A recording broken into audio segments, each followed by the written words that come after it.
¿Qué harías si tu existencia misma fuera un pecado necesario para tu ciudad? Si cada noche se encendieran velas que iluminaran tu oficio, pero te cubrieran de desprecio al amanecer. Si la iglesia te condenara, el consejo municipal te vigilara, y los hombres que más te deseaban fueran quienes más te despreciaban en público. Esto no es un cuento, esto ocurrió. Esto era la vida de una prostituta medieval. Burdeles, impuestos y pecado a la luz de velas.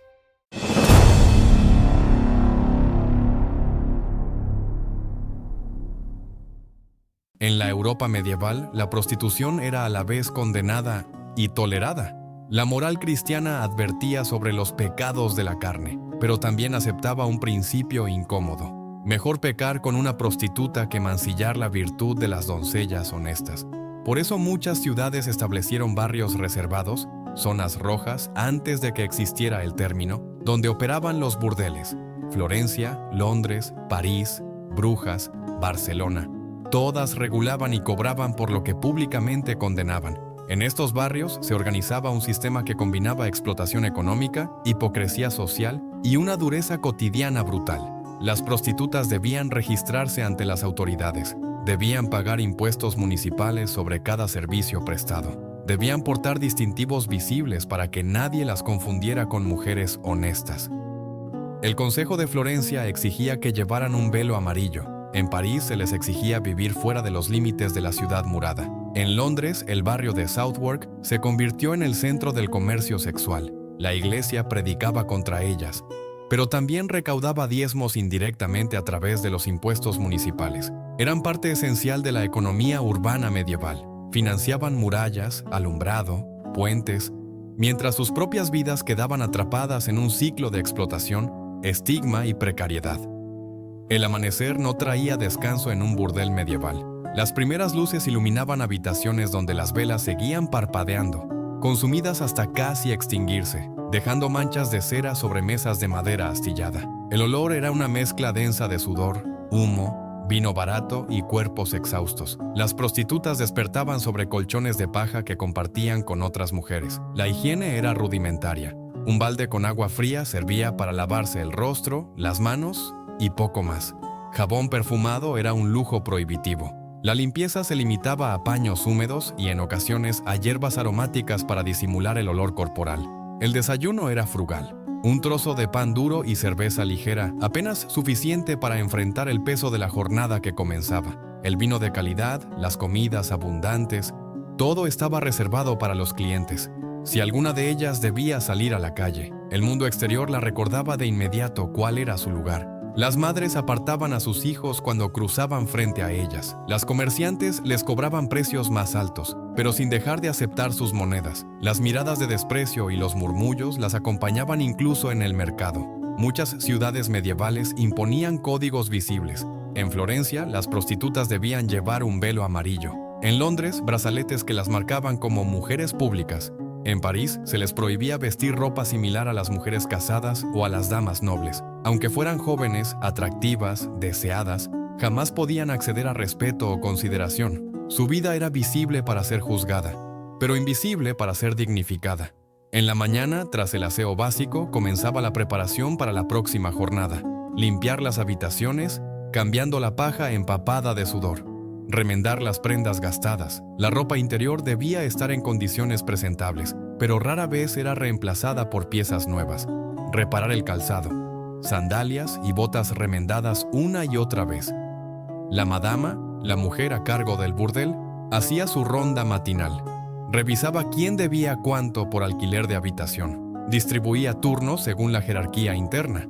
Decidía qué clientela podría recibir cada mujer. Las más veteranas y experimentadas obtenían acceso a clientes ricos o frecuentes. Las recién llegadas, muchas veces niñas de apenas 14 o 15 años, eran relegadas a los peores espacios y clientes más violentos. La mañana era un espacio breve para reorganizarse, recuperarse y recordar que cada jornada terminaba exactamente igual que la anterior, con sus cuerpos ofrecidos bajo la luz titilante de las velas y con sus nombres borrados de la memoria de la ciudad que las usaba pero no las reconocía. La tarde en el burdel no era de descanso, era el momento de mayor preparación y, para muchas, de la verdadera rutina del trabajo. Mientras la ciudad estaba aún ocupada en mercados y oficios, las prostitutas del burdel medieval pulían cada detalle de su imagen con los medios más rudimentarios. Polvos de tiza para blanquear el rostro, un símbolo de belleza, pero también una forma de ocultar la palidez de las enfermedades. Ungüentos de grasa animal mezclados con hierbas y cenizas para dar color a los labios o las mejillas.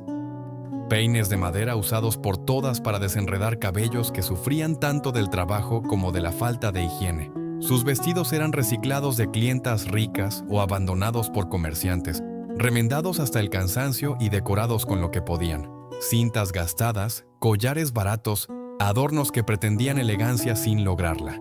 A partir del mediodía comenzaban a llegar los primeros clientes, mercaderes itinerantes que preferían la discreción de la tarde, jóvenes aprendices con sus primeras monedas y primeros pecados, hombres que, mientras en la calle hablaban de virtud, cruzaban la puerta del burdel sin mirar atrás. Para las mujeres cada cliente era una transacción y una amenaza.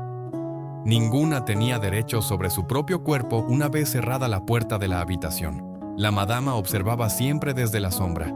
Controlaba los pagos, determinaba quién debía atender a quién. Intervenía solo si veía en riesgo su propio negocio, no a las mujeres. Los clientes podían elegir favoritas, pero incluso las más solicitadas estaban sujetas a la violencia y el desprecio. El dinero ganado jamás quedaba en manos de las prostitutas. Gran parte iba para la madama, por habitación y administración. Otra porción para los impuestos municipales sobre el oficio. Lo restante apenas alcanzaba para vestirse, comer y seguir trabajando. Algunas intentaban ahorrar para comprar su libertad y salir del oficio, pero las deudas se acumulaban. Ropa nueva necesaria para atraer clientela, multas impuestas por retrasos, faltas o desobediencias internas, enfermedades que exigían comprar remedios caros y rudimentarios. La tarde era la antesala de la noche más peligrosa, pero también el momento donde el peso del estigma social se sentía más fuerte. Mientras en la calle los hombres saludaban a sus esposas, madres y hermanas, en el burdel se convertían en clientes silenciosos y en cómplices invisibles de la hipocresía que sostenía todo el sistema. Cuando el sol finalmente desaparecía y las campanas marcaban el toque de queda, el burdel medieval se transformaba en una pequeña isla encendida, en medio de calles apagadas y oscuras. La vida nocturna comenzaba bajo la luz temblorosa de velas de cebo, antorchas de resina y lámparas de aceite barato que proyectaban sombras largas y deformes sobre las paredes ennegrecidas. El ambiente era denso, mesas atestadas de jarras de vino turbio, tabaco barato impregnando las cortinas y los cabellos, música improvisada, laúd, rabel o voces desafinadas de clientes ebrios, carcajadas falsas, silencios tensos y el murmullo constante de negocios privados. Dentro del burdel no todas eran iguales. Existía una jerarquía silenciosa pero rigurosa. Las veteranas, más experimentadas y con clientela fija, ocupaban las mejores habitaciones y negociaban precios más altos.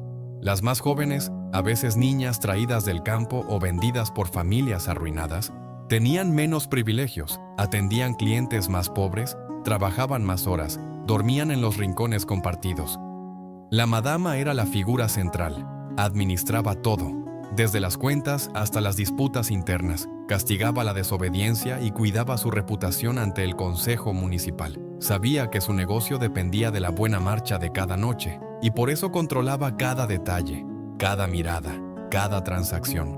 Con la llegada de los clientes más ebrios y más violentos, la noche se volvía peligrosa.